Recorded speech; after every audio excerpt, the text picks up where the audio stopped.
Hello और welcome student, स्वागत है आपका करण गुप्ता ट्यूटोरियल क्लासेस में, जिसमें हम आज बात करेंगे। जैसे कि आप जानते हैं कि हमारी एक सीरीज चल रही है जिसके अंदर हम डिस्कशन कर रहे हैं पेरेंटल्स के ऊपर, के पेरेंटल्स क्या होते हैं, उनके टाइप्स क्या होते हैं, वो कितने टाइप के अवेलेबल हैं। आज के वीडियो के अंदर हम डिस्कस करेंगे वाटर फॉर इंजेक्शन की मैन्युफैक्चरिंग के बारे में। जैसे कि आप जानते हैं कि फॉर्मुलेशन, जो मैंने आपको समझाया था कि जो पेरेंटल का फॉर्मुलेशन होता है उनके कितने पार्ट्स होते हैं, तो वहां पर पेरेंटल का जो व्हीकल्स होते हैं वहां पर यूज होता है वाटर फॉर इंजेक्शन। तो यहां पर हम ये डिस्कशन करेंगे कि वाटर फॉर इंजेक्शन किस टाइप से मैन्युफैक्चर होता है, उसका प्रोडक्शन कैसे होता है। तो ज्यादा समय नहीं गवाते हैं और बात करते हैं वाटर फॉर इंजेक्शन की मैन्युफैक्चरिंग मेथड्स के बारे में। तो बात करें वाटर फॉर इंजेक्शन की मैन्युफैक्चरिंग मेथड्स के बारे में, तो बेसिकली इंडस्ट्री के अंदर तीन टाइप की मेथड्स जो सबसे ज्यादा यूज की जाती हैं। उसमें फर्स्ट है compression distillation, second is multiple effect distillation और थर्ड है रिवर्स ऑस्मोसिस। इन तीनों मेथड्स को मैं आप बहुत सिस्टमेटिक और इजी वे में समझाने की कोशिश करूंगा और बहुत इजी वे में वाया डायग्रामेटिकली मैं आपको समझाऊंगा। तो फर्स्ट मेथड जिसके बारे में अभी हम डिस्कशन करेंगे वो है रिवर्स ऑस्मोसिस। रिवर्स ऑस्मोसिस को समझने से पहले हमको ये समझना पड़ेगा कि ऑस्मोसिस क्या होता है।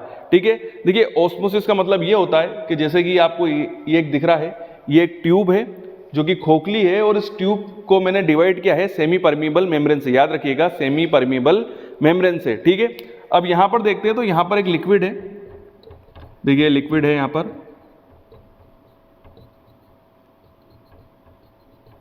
और यहां भी लिक्विड है।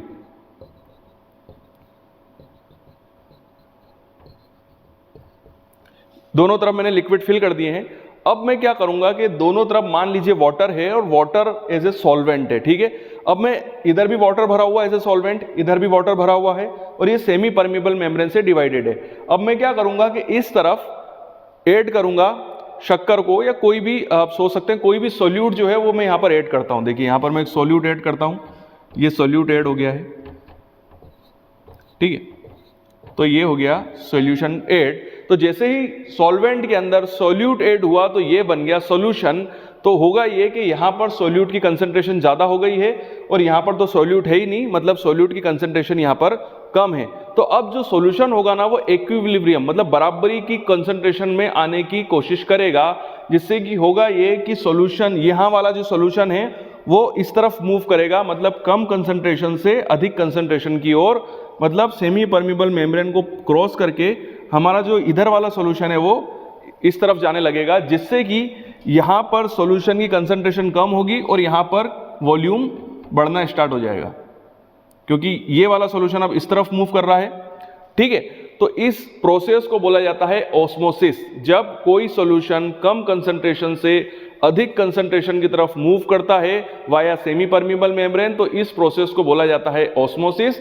तो यहां पर ऑस्मोसिस हो रहा है क्योंकि यहां पर सॉल्यूट की कंसंट्रेशन ज्यादा है और यहां पर कंसंट्रेशन बिल्कुल भी कम है, तो एक कंसंट्रेशन का डिफरेंस क्रिएट हो गया, जिसकी वजह से कम कंसंट्रेशन वाला अधिक कंसंट्रेशन की तरफ मूव कर रहा है सॉल्यूशन। ठीक है, अब हुआ ये कि यहां पर तो वॉल्यूम कम हो रहा है और यहां पर वॉल्यूम बढ़ता जा रहा है। अगर मुझे रिवर्स ऑस्मोसिस प्रोसेस को अगर रोकना होगा, ध्यान से सुनिएगा, अगर मुझे ऑस्मोसिस प्रोसेस को रोकना होगा तो मैं क्या करूंगा, यहां पर एक बुच लगा दूंगा इस टाइप से। मान लीजिए एक नोजल है और मैं यहां पर इसको लगा दूंगा, जिससे कि क्या होगा कि लिक्विड एक तय सीमा तक यहां तक बढ़ता जाएगा और फिर ऊपर जाना बंद हो जाएगा, और जैसे ही वो बंद होगा यहां पर ऑस्मोसिस की प्रोसेस भी बंद हो जाएगी। ठीक हो गई बात। यहां पर एक चीज मैं आपको और क्लियर कर दूं कि जो सेमी परमीबल मेम्ब्रेन में जो मूवमेंट होता है वो केवल आपके सॉल्वेंट का हो सकता है, सॉल्यूट का नहीं, क्योंकि सेमी परमीबल मेम्ब्रेन के जो छिद्र होते हैं जिसके आर पार मूवमेंट होता है वो इतने बड़े नहीं होते हैं कि सॉल्यूट भी उससे क्रॉस कर जाए। मतलब यहां पर केवल सॉल्वेंट ही मूव करेगा, ये सॉल्वेंट कभी भी इस तरफ नहीं आ सकता है, सेमी परमीबल मेम्ब्रेन को क्रॉस नहीं कर सकता है। अगर करने की कोशिश भी करेगा तो यहीं पे ब्लॉक हो जाएगा, रुक जाएगा। ठीक हो गई बात। तो यहां पर क्या हुआ कि ऑस्मोसिस की प्रोसेस चल रही थी, मैंने उसको वाया ये मैंने बुच लगा के इसको रोक दिया है। अब मैं क्या करूंगा कि इस बुच के ऊपर एक प्रेशर लगाऊंगा और वो प्रेशर होगा 200 से 400 psi। 200 से 400 psi में बुच लगाऊंगा और नीचे की तरफ मूव करूंगा। ध्यान से देखिएगा, इसको मैं नीचे की तरफ धकेलूंगा और प्रेशर होगा ये 200 से 400 psi। तो होगा ये कि अब ये प्रोसेस जो होगी, जो ऑस्मोसिस की प्रोसेस थी जो अभी रुकी हुई थी, ये उल्टी चलने लगेगी, मतलब ये जो सॉल्यूशन के ये जो सॉल्यूशन है इसके अंदर जो भी सॉल्वेंट होगा ना वो अब इस तरफ मूव करेगा, ठीक है। अब उसका मूवमेंट उल्टा हो गया है क्योंकि मैंने इधर से प्रेशर देना स्टार्ट कर दिया है, तो जो सॉल्यूशन होगा वो अधिक कंसंट्रेशन से कम कंसंट्रेशन की तरफ मूव करेगा। क्यों? क्योंकि मैं प्रेशर दे रहा हूं।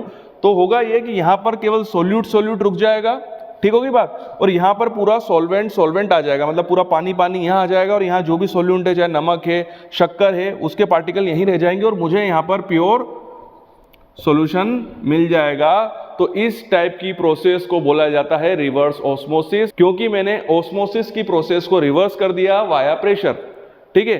तो यहां पर आपको एक चीज याद रखनी है कि it is called reverse osmosis, और ये जो मैंने प्रेशर लगाया इसे बोलते हैं रिवर्स ऑस्मोटिक प्रेशर। और पहले जो प्रेशर ऊपर की ओर जा रहा था it is called osmotic pressure, और इसके विपरीत जो प्रेशर लगाया गया it is called reverse osmotic pressure. और रिवर्स ऑस्मोटिक प्रेशर से जो ऑस्मोटिक प्रोसेस थी वो हाफ मतलब उल्टी हो गई, रिवर्स हो गई, जिससे कि यहाँ पर मुझे प्योर सॉल्वेंट मिल गया और यहाँ पर जितना भी सोल्यूट था वो यहीं पे रुक गया। तो इसे बोला जाता है रिवर्स ऑस्मोसिस प्रोसेस।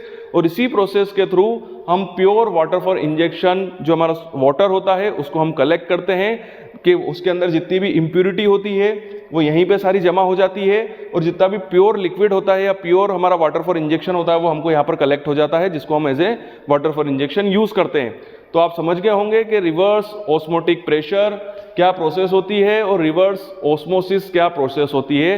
बहुत ही इजी और सिंपल वे में मैंने आपको समझाने की कोशिश करी है। आपके लिए आज की एक बहुत बड़ी खुशखबरी है।